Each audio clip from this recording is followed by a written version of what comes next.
Asyhadu an la ilaha illallah wahdahu la syarikalah wa asyhadu anna Muhammadan abduhu wa rasuluh. Allahumma shalli wa sallim wa barik ala sayyidina Muhammadin wa ala alihi wa sahbihi ajma'in, amma ba'd. Yang kita muliakan bersama orang tua kita dengan majelis kita, Bapak Haji Samsuar, serta Tony, Ustaz Sumantri, dan para asatidz yang lainnya, bapak-bapak, ibu-ibu, remaja yang senantiasa semoga Allah selalu melimpahkan rahmatnya kepada kita semuanya. Alhamdulillah, kita panjatkan syukur kehadirat Allah pada kesempatan malam hari ini di tahun yang baru 1442 Hijriah. Kalau tidak salah kita sudah masuk tanggal 2 ya. Jadi tanggal 2 Muharram 1442 Hijriah, yang alhamdulillah kita masih diberikan kesehatan oleh Allah, kesenggangan dan kesempatan waktu untuk duduk sama-sama di dalam majelis yang mudah-mudahan ilmu yang kita dapatkan nantinya besar manfaatnya dapat kita amalkan. Salawat dan salam semoga dan selalu terlimpah dan tercurah kepada Nabi kita Muhammad sallallahu alaihi wasallam beserta keluarga, sahabat dan pengikutnya serta yang istiqomah di jalannya. Harapan kita semoga kita akan mendapatkan syafaatnya di yaumil akhir nanti. Mari kita awali sama-sama dengan membacakan suratul Fatihah. Kita niatkan dengan fadilah, kemuliaan dan barokah suratul Fatihah. Apa yang menjadi hajat dan keinginan kita dikabulkan oleh Allah. Allah kasih kita panjang umur dalam taat. Allah luaskan rezeki yang halal. Allah pelihara anak-anak kita menjadi anak yang taat dan taat yang sakit. Semoga Allah angkat penyakitnya, diberikan kesehatan yang sempurna, dan juga kita diberikan oleh Allah kesempatan panjang umur dalam taat dan dimatikan dalam husnul khatimah. Mu'allif hadal kitab Asy-Syaikh Imam Nawawi wa muassis hadal masjid annallaha yataghashshahum birahmah wal maghfirah wa yaskinumuhul jannah wa yu'alli darajatihim syai'un lillahi lahumul fatihah. A'udzu billahi minasy syaithanir rajim. Bismillahirrahmanirrahim. Alhamdulillahi rabbil alamin arrahmanir rahim maliki yaumiddin. Iyyaka na'budu wa iyyaka nasta'in ihdinas siratal mustaqim siratal ladzina an'amta 'alaihim ghairil maghdubi 'alaihim waladdallin.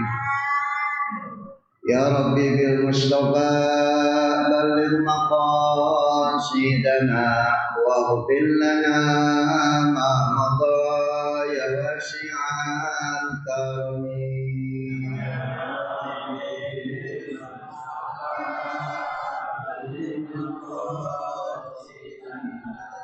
واغفر لنا ما مضى يا واسع.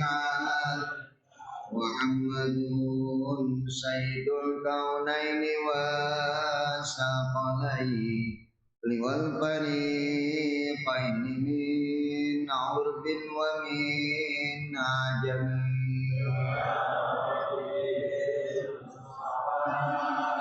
بلغ مقاصدنا واغفر لنا ما مضى يا واسع.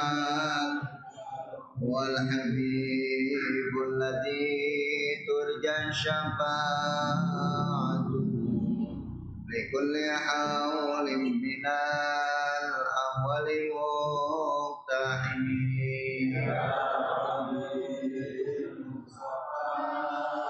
بلغ مقاصدنا واغفر لنا ما مضى يا واسع.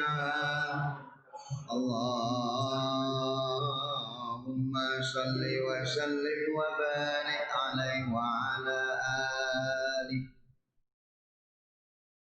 Ini seharusnya kita masuk pada bab yang baru, karena malam hari ini tepat tahun baru Muharram. Ya, jadi kita nggak baca kitab malam hari ini. Kita akan sedikit mengupas, ya nggak banyak, berkaitan tentang hijrahnya Nabi kita Muhammad Sallallahu Alaihi Wasallam. Harusnya masuk pada bab tauqirul ulama, ya. Wal kibar wa ahlul fadli wa taqdimihim ala ghairihim wa rafa'a majalisahum wa idharu martabatihim. Jadi ini harusnya kita masuk pada bab bagaimana menghormati ulama, memuliakan ulama dan menempatkan mereka pada kedudukan yang mulia dan menunjukkan martabat, keagungan, kemuliaan daripada ulama dengan ilmu yang mereka miliki. Ini harusnya kita baca bab itu, ya. Akan tetapi malam ini kita coba sedikit mengupas tentang hijrah Nabi kita Muhammad Sallallahu Alaihi Wasallam. Bismillahirrahmanirrahim. Fa inna asdaqal hadis kitabullah wa khairal hadi hadi Muhammadin sallallahu alaihi wasallam wa syarrul umur muhdatsatuha wa kullu muhdatsatin bid'ah wa kullu bid'atin dhalalah wa kullu dhalalatin finnar.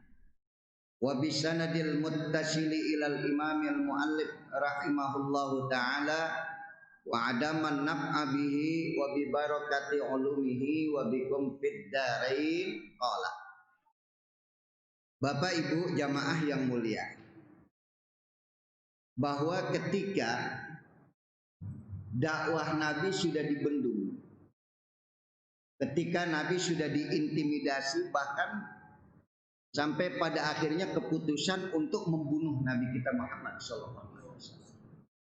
Jadi orang-orang kafir Mekah ketika mereka melihat bahwa Islam semakin hari semakin banyak pemeluknya, bahwa perkembangan Islam ini sudah tidak bisa ditahan lagi, maka salah satunya adalah bagaimana mereka membunuh orang yang membawa Islam, yaitu Nabi kita Muhammad SAW. Padahal kan kita tahu Nabi itu kelahiran Mekah, orang Mekah sendiri, dari suku Quraisy. Tapi mereka tidak bisa menerima ajaran Rasulullah karena mengganggu ajaran mereka. Kemusyrikan yang mereka lakukan ini sudah melampaui batas. Sampai kita tahu di Mekah itu, di Ka'bah itu ada 360 berhala. Ajaran yang dibawa oleh Nabiullah Ibrahim alaihissalam itu sudah berubah, tidak sesuai lagi dengan tuntunan yang sudah diajarkan. Mereka sambil telanjang dada itu membawa patung-patung, bukan menyebutkan kalimat tasbih, tapi mereka berteriak Latta Uzza, Latta Uzza, Latta Uzza. Ini yang paling kita takutkan. Kalau sudah kita terlalu cinta kepada satu kelompok, bukan kalimat tasbih, nanti nyanyi kita. Paham ente? Jadi ini harus benar diluruskan oleh Rasulullah ajaran itu. Maka Nabi dilahirkan di Mekah, tapi ketika Rasulullah berdakwah sudah tidak bisa diterima oleh mereka. Padahal Bapak bayangkan, dakwah Nabi itu dengan akhlak bil hal, dengan perilaku, contoh teladan yang baik. Ini yang dibawa oleh Nabi kita. Tinggalkan kemusyrikan.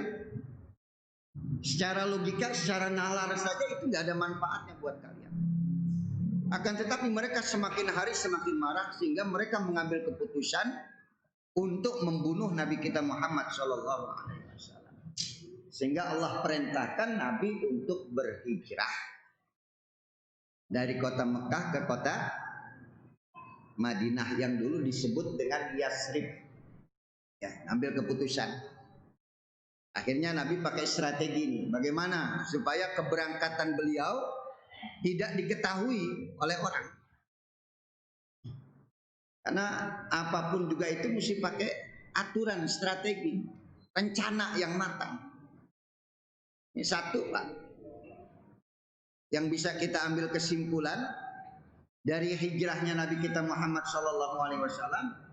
Satu pekerjaan harus betul-betul terencana dengan baik, baru sukses, berhasil. Pekerjaan yang tanpa rencana, pekerjaan yang tanpa strategi akan sia-sia. Maka banyak yang dilakukan oleh Abu Bakar dan Rasulullah untuk menyelamatkan hijrahnya Nabi dari Mekah ke Madinah. Ini bukan sekadar cerita, tapi kita bisa mengupas, mengambil kesimpulan. Ada apa sih? Ada apa hijrahnya Nabi? Berpindahnya Nabi artinya bahwa satu perpindahan itu akan melahirkan sesuatu yang baru. Orang yang hijrah dari masa jahiliyah ke masa yang penuh dengan cahaya Islami, itu pasti ada sesuatu yang baru yang bisa menambah daripada yang sebelumnya. Ente hijrah, semuanya harus hijrah. Dari yang gak biasa sholat berjamaah, hijrah menjadi sholat berjamaah. Istri yang biasa sering ngomel sama suami, hijrah, jangan ngomel lagi, jangan marah lagi. Yang tadinya biasanya dagang gak benar, ngurang-ngurangin timbangan, hijrah, robah perilaku kita. Jadi hijrah itu ya pelajaran yang bisa kita ambil adalah perubahan yang terjadi pada hidup kita. Maka Nabi membuat strategi. Satu, memerintahkan Sayyidina Ali untuk tidur di tempat yang biasa Rasulullah tidur. Karena rumah Rasulullah itu udah dikepung. Itu orang-orang kafir Mekah itu dengan pedang yang terkhusus sudah siap-siap. Andai kata Rasulullah keluar, dia akan dibunuh. Maka mereka sudah menjaga-jaga di sekitar rumah Rasulullah, dan saat itulah mereka masih mengintip apakah Muhammad masih ada. Dia lihat masih ada, padahal tempat tidur Nabi sudah digantikan oleh Sayyidina Ali bin Abi Thalib. Dan Abu Bakar sudah menunggu di luar. Akhirnya Rasulullah keluar dan turunlah ayat, wa ja'alna min baini aydihim saddaw wa min khalfihim. Terus mereka tidak bisa melihat. Wa ja'alna min baini aydihim saddaw wa min khalfihim saddaw. Jadi ketika Nabi lewat, itu Nabi dibentengi dengan tembok yang tidak terlihat. Jadi perjalanan Nabi itu nggak kelihatan. Nabi ambil pasir, Nabi lemparkan, dan ketika pasir itu dilemparkan, maka Nabi berjalan itu nggak kelihatan. Ini jangan diamalin nih.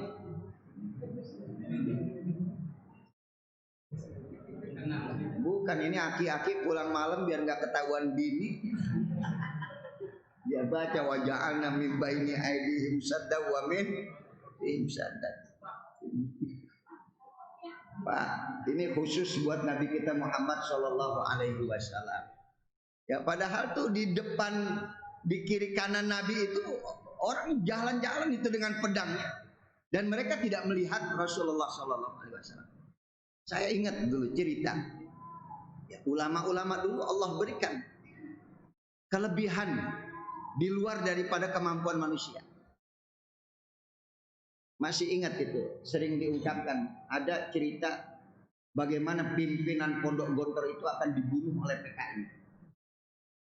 Itu Gontor itu sudah disantronin, Pak. Sampai-sampai itu ada namanya Gua Pak Sahal. Jadi Pak Sahal dan Pak Dar ini pendiri Pondok Gontor itu akan dibunuh. Mereka lari ke dalam gua.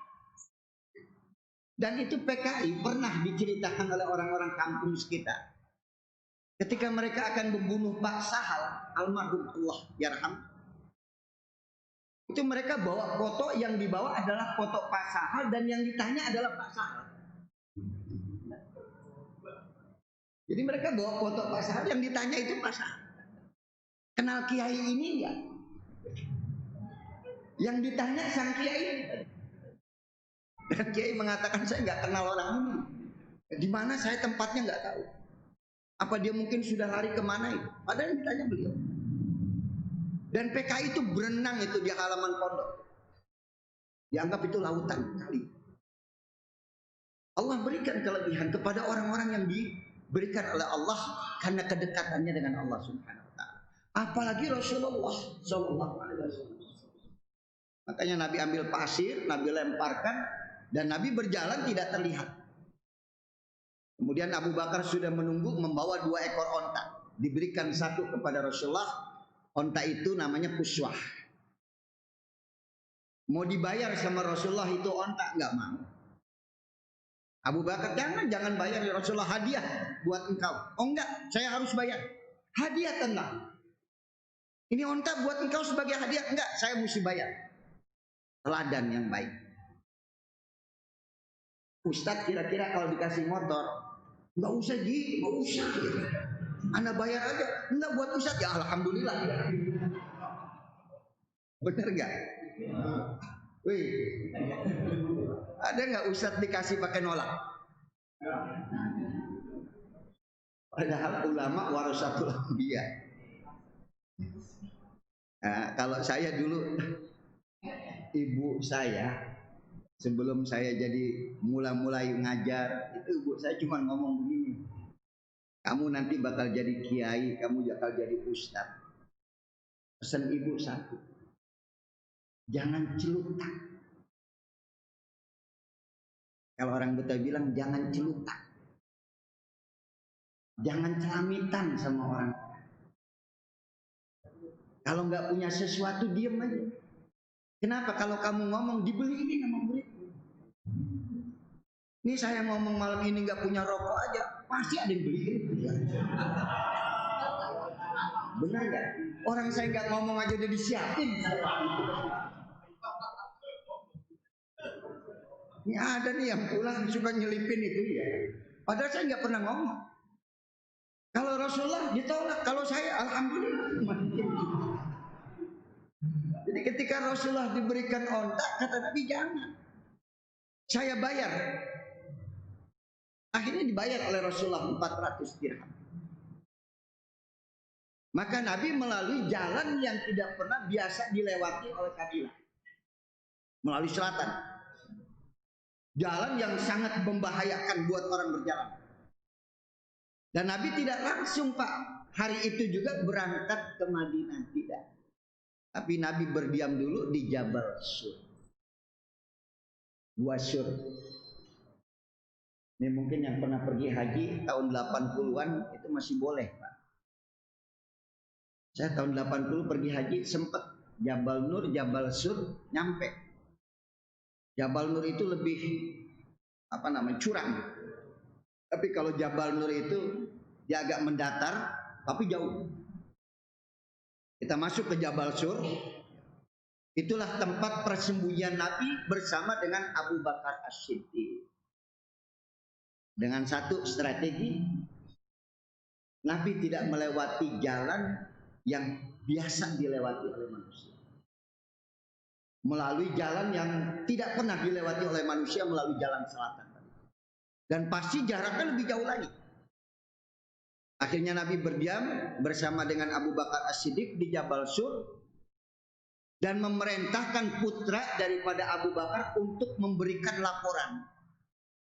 Bagaimana kondisi Mekah saat ini. Setiap hari mereka lapor. Sambil memberikan satu isyarat kapan harus meninggalkan Mekah.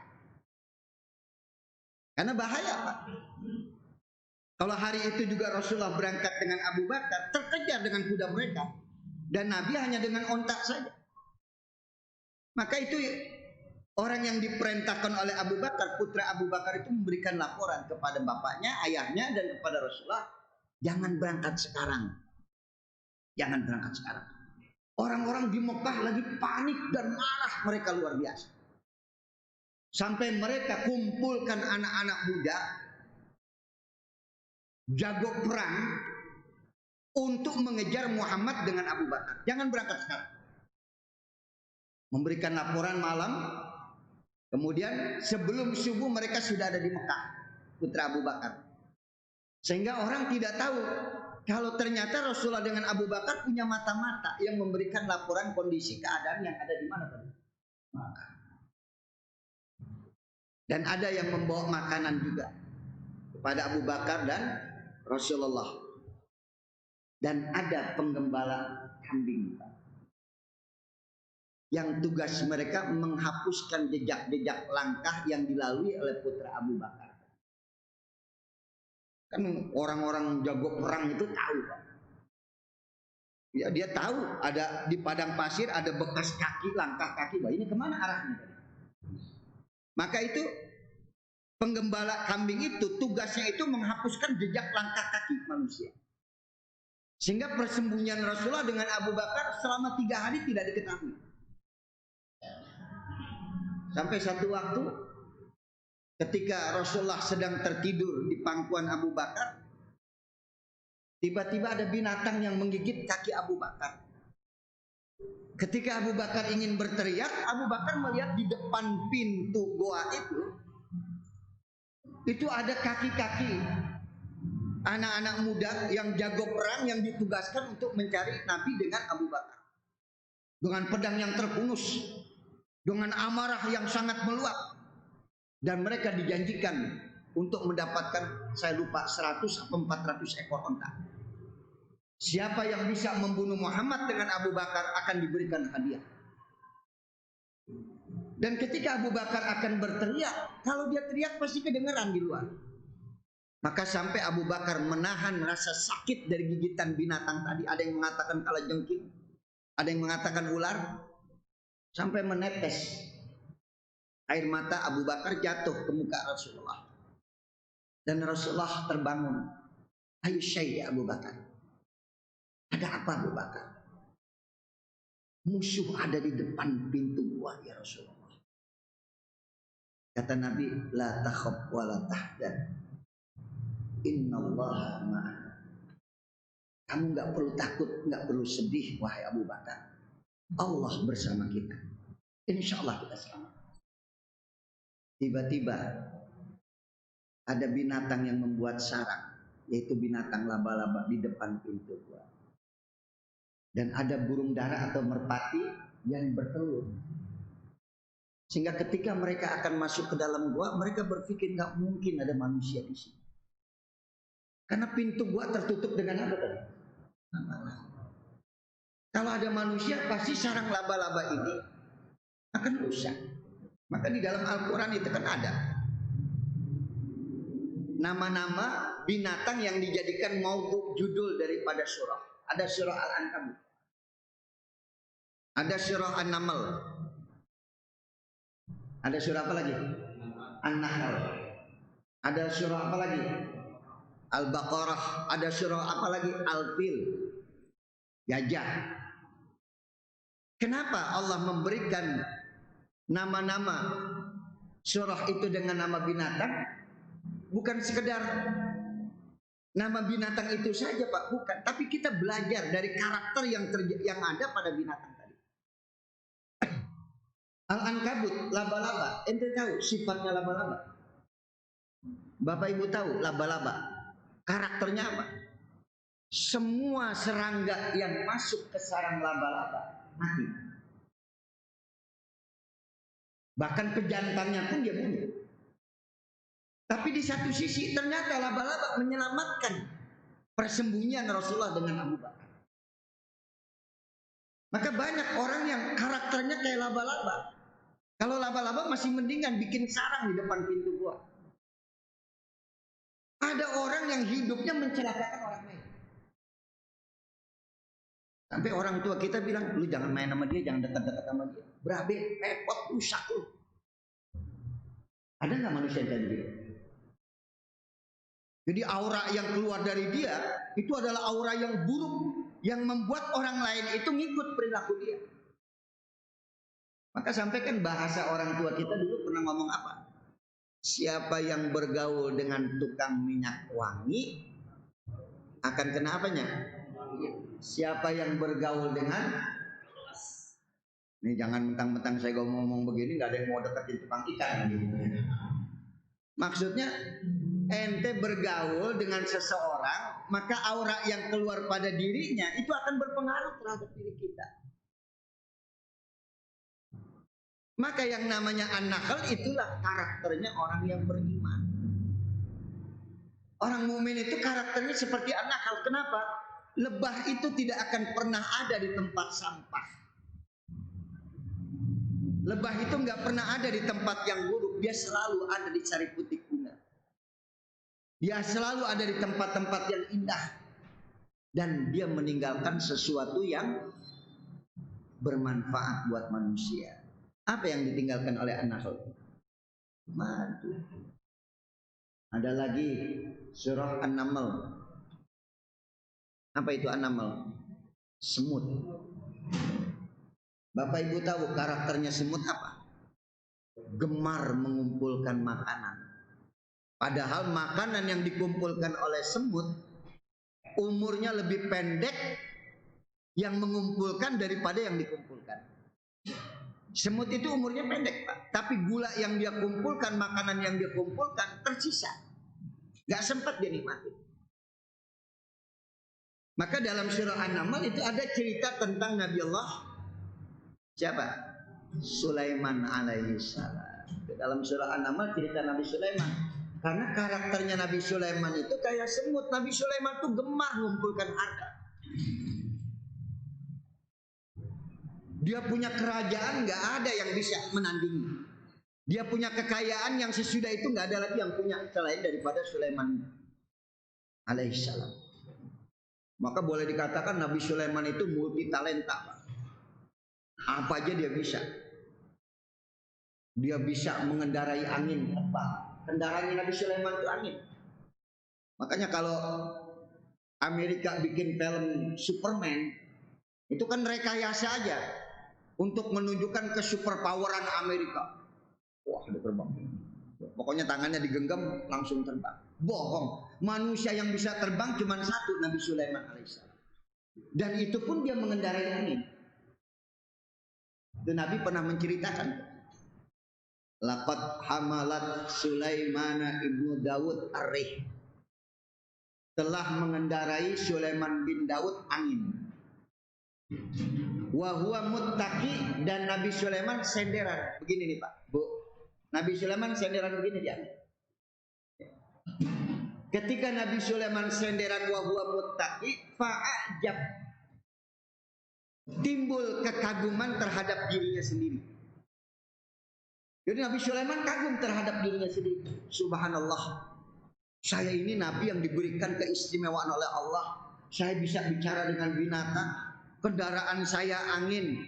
Saya punya kerajaan yang tidak ada tandingannya. Kekayaan yang tidak ada yang bisa melampauinya.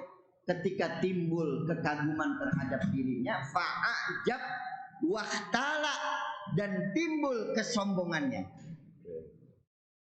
Ketika ada rasa sombong di hati Nabi Sulaiman, maka saat itu juga faturiha alal ardi, langsung dijatuhkan oleh angin, dan sejak saat itu Nabi Sulaiman tidak lagi bisa terbang mengendarai angin. Cuman gara-gara itu doang. Kita kan sering kagum-kagum terhadap diri kita. Wah, kalau bukan saya ini. Kalau orang sombong kelihatan, Pak. Kalau orang ujub nggak kelihatan. Tapi cikal bakal kesombongan karena dipeliharanya rasa kekaguman. Orang yang sering kagum terhadap dirinya, maka timbul nanti adalah al-mutakabbir, kesombongan. Maka ente kalau lagi kagum sama diri sendiri, hilangin. Astagfirullah. Kenapa? Saya kok bisa sedekah ya? Saya kok bisa berbagi ya?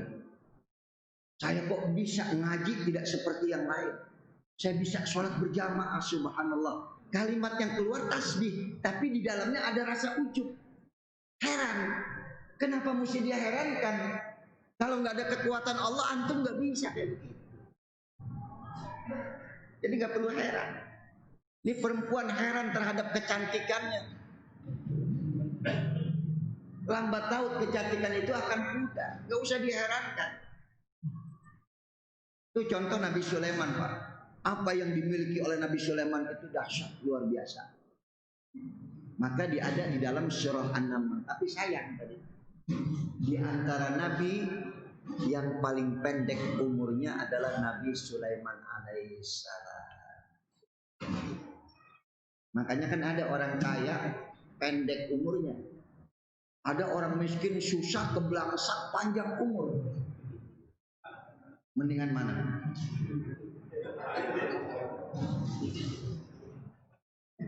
Mendingan mana?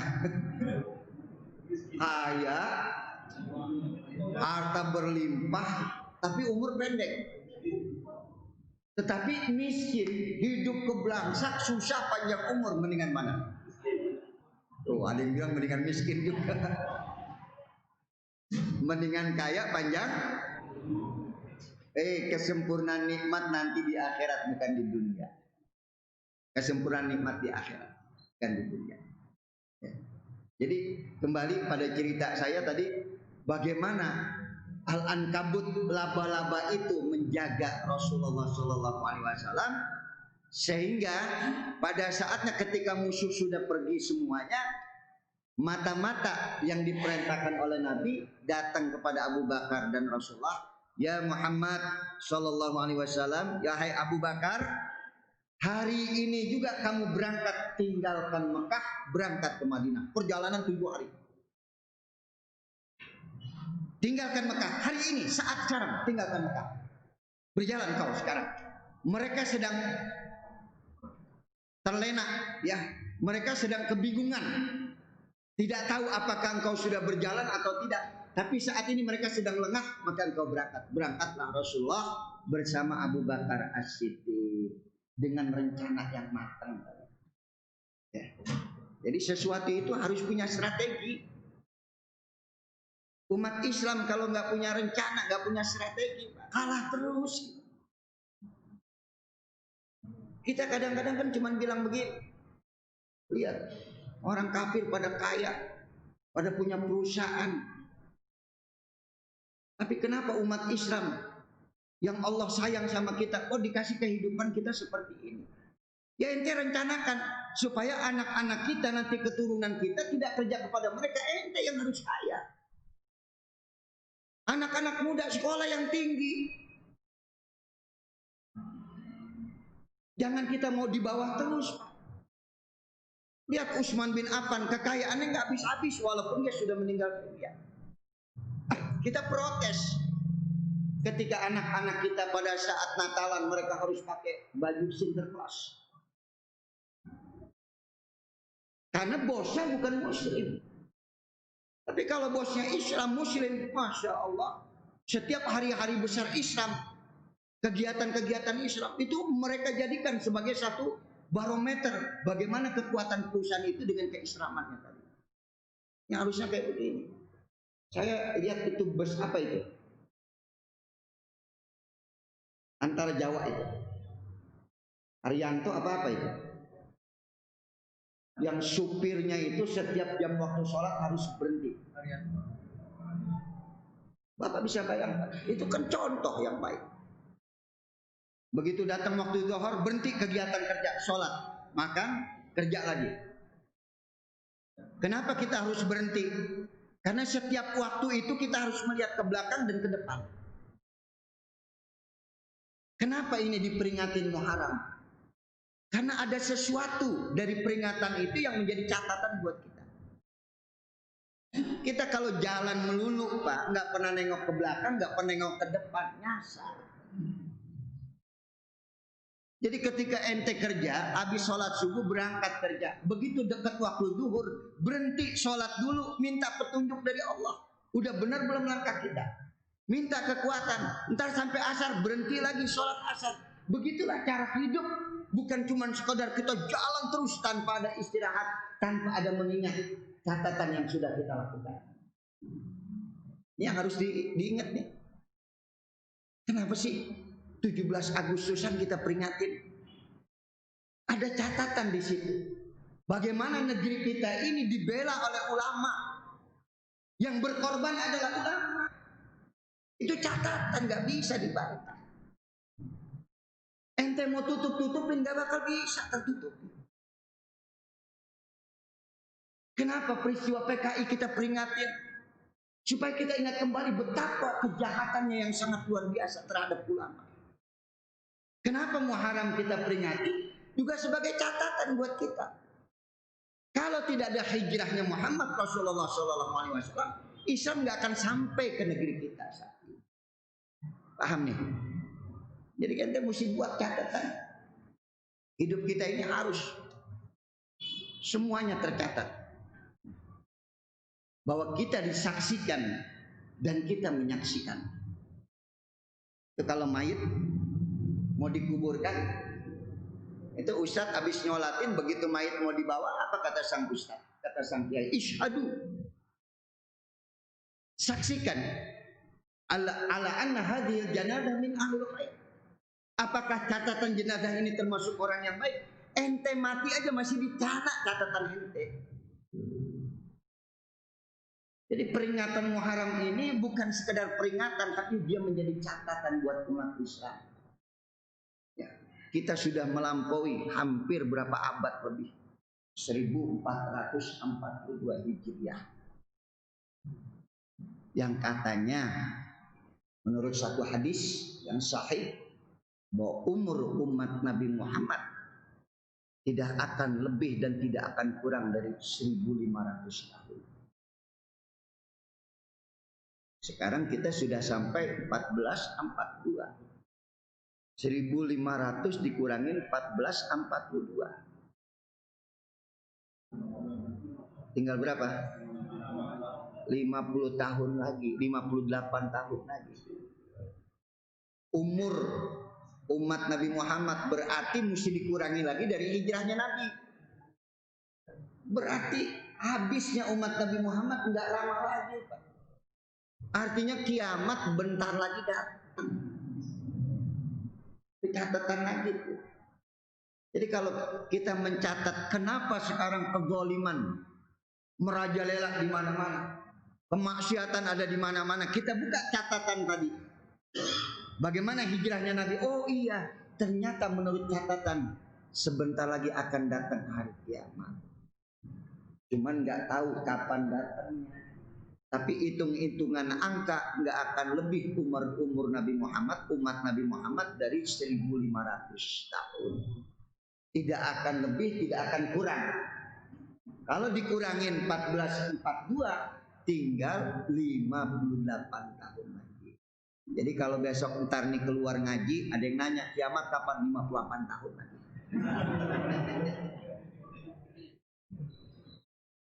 Hari apa? Hari Jumat. Nabi pernah ditanya, ketika Nabi lagi duduk tuh Pak, lagi duduk di masjid, tiba-tiba datang ada seseorang yang tidak pernah terlihat di kampung itu, bayadus siap, bajunya putih bersih, tiba-tiba duduk di hadapan Rasulullah dengan kaki ditekuk. Assalamualaikum ya Muhammad. Waalaikumsalam. Akhbirni anil Islam, kabarkan kepada saya tentang Islam. Nabi terangkan, asyhadu an tashhada alla ilaha illallah wa asyhadu anna Muhammadar Rasulullah. Tashhadu, kau bersaksi tiada Tuhan selain Allah dan Muhammad adalah Rasulullah. Wa iqamis shalah wa ita'iz zakat, terus ila akhir. Sodakta, betul kau Muhammad. Habis nanya, Nabi terangkan, dia ngebenerin. Sodakta, betul kau.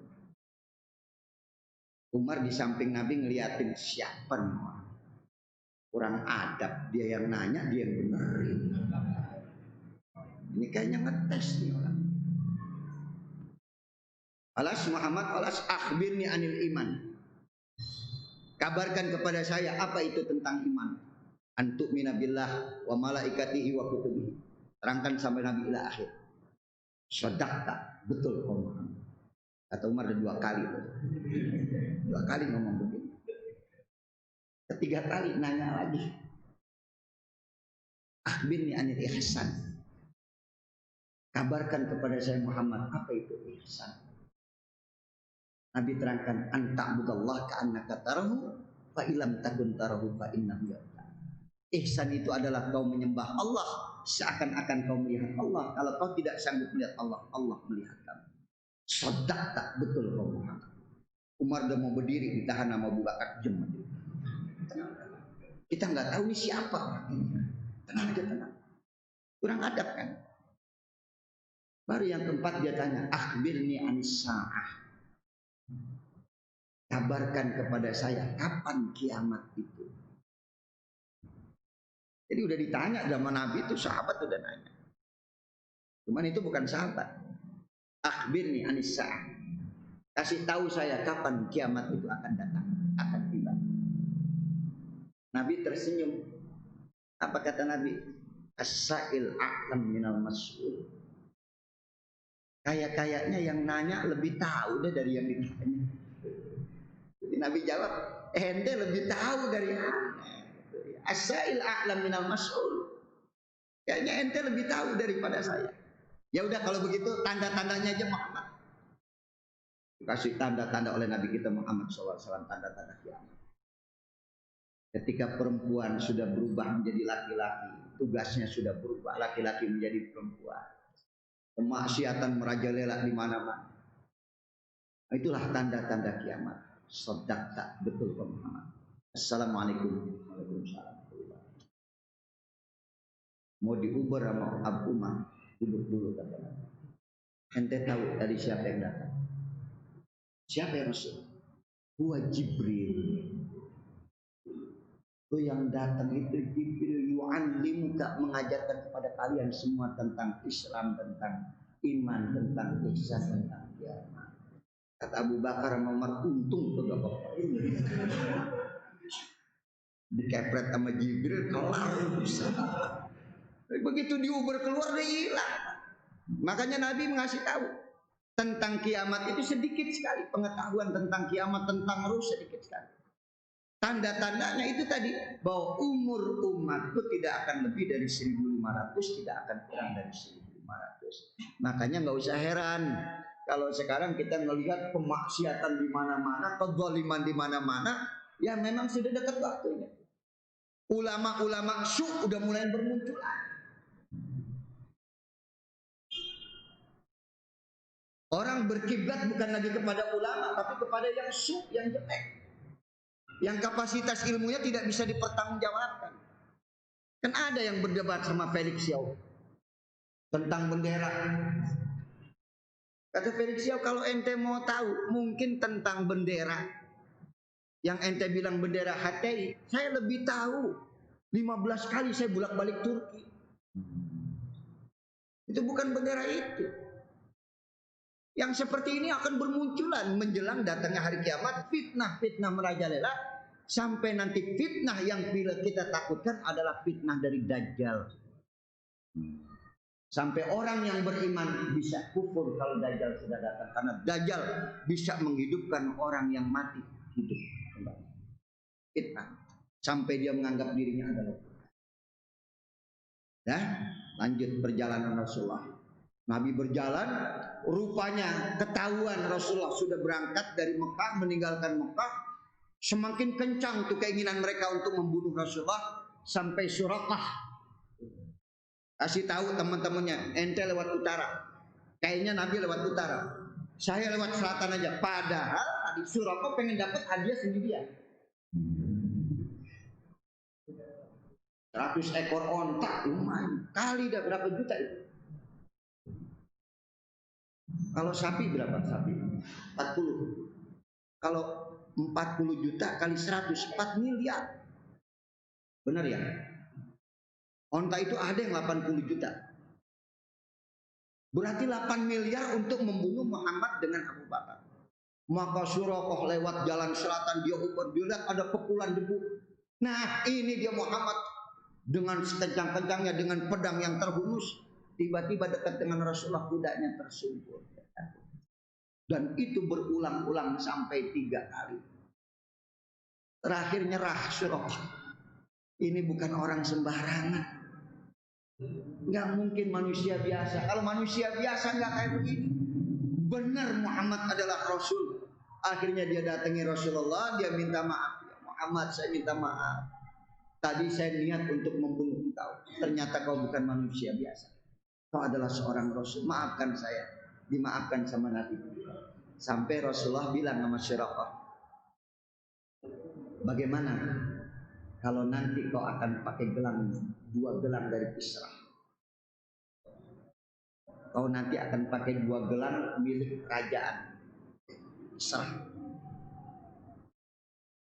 Itu Suraqah masih nggak tahan. Maka nanti ceritanya ketika Umar menjadi khalifah, itu kerajaan Isra itu ditaklukkan dan mendapatkan ghanimah 2 gelang yang sangat luar biasa bagusnya. Maka Suraqah yang sudah masuk Islam dipanggil oleh Umar bin Khattab. Ini dulu yang dijanjikan Nabi kepada saya. Padahal itu kejadian udah berapa puluh tahun yang lalu. Maka berangkat terus, sudah tidak ada gangguan. Di Madinah sudah heboh, sebentar lagi Muhammad akan tiba, sebentar lagi Muhammad akan datang. Akhirnya diperintahkanlah orang untuk mencari, melihat. Ada yang naik ke atas pohon korma, ada yang naik ke gedung tinggi. Ada yang bilang di atas pohon korma belum kelihatan Muhammad, naik lagi lebih tinggian. Itu cari pohon yang paling tinggi. Dia cari pohon yang paling tinggi, dilihat dari jauh, betul kelihatan ada kepulan debu. Muhammad, Abu Bakar sudah tiba. Lupa pegangan saking girangnya. Kali ya kan ya. Orang kan kalau sudah girang suka lupa gitu. Muhammad sudah tiba dengan Abu Bakar. Maka mereka sambut kedatangan Rasulullah. Talal badru alaina insaniyatil wada wajaba syukur alaina mada'a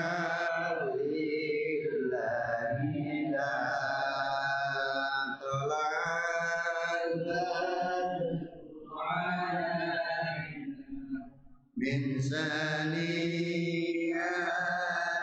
wada wajaba syukur alaina madani air mata berhamburan Pak. Mereka pelukin Rasulullah, mereka ciumi Rasulullah. Ada yang megangin kaki Rasulullah, ada yang ontaknya dipegangin sampai dituntun, ya Rasulullah, tinggal di tanah kami, tinggal di rumah kami. Kata Nabi, biarkan ontak ini berhenti. Di mana dia berhenti, disitulah aku akan bikin rumah. Sebelum sampai masuk ke Madinah, Nabi sempat juga membuat masjid yang sedikit agak jauh dari Madinah, Masjid Quba. Itulah masjid yang pertama kali dibangun oleh Rasulullah, dan Nabi melaksanakan sholat Jumat pertama di dalam Masjid Quba. Sampai di Madinah, rupanya uswah ontak Nabi berhenti di tanah milik 2 anak yatim. Nabi bayar, mereka nggak mau. Tapi Nabi paksakan harus dibayar oleh Rasulullah. Disitulah Nabi wafat, meninggal dunia, dan dikuburkan juga di situ.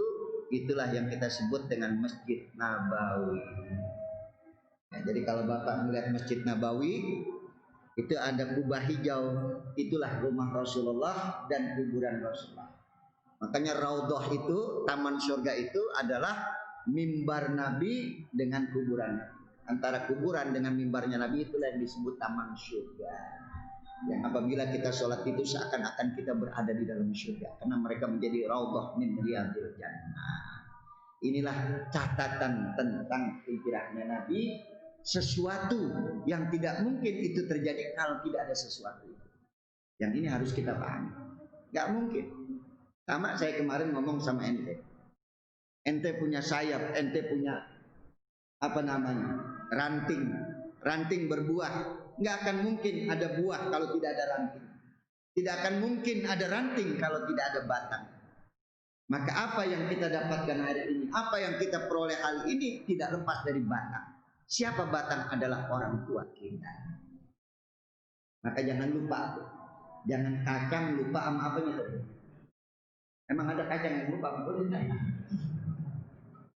Kita bisa bayangkan berapa banyak orang yang lupa kalau kesuksesan dia, keberhasilan dia bukan sendirian. Banyak andil, ada sesuatu yang ada di sekitar dia yang membuat dia bisa berdiri. Ya, cukup ya. Mudah-mudahan apa yang saya sampaikan ada manfaatnya. Usi nafsi wa yakum bitaqallah. Al-Fatihah. A'udzu billahi minasyaitonir rajim. Bismillahirrahmanirrahim. Alhamdulillahirabbil alamin arrahmanir rahim maliki yaumiddin. Iyyaka na'budu wa iyyaka nasta'in ihdinas siratal mustaqim siratal ladzina an'amta 'alaihim ghairil maghdubi 'alaihim waladdallin. Kita baca doa kafaratul majlis. Bismillahirrahmanirrahim. Subhanakallahumma bihamdika asyhadu an la ilaha illa anta astaghfiruka wa atubu ilaik. Wassalamualaikum warahmatullahi wabarakatuh.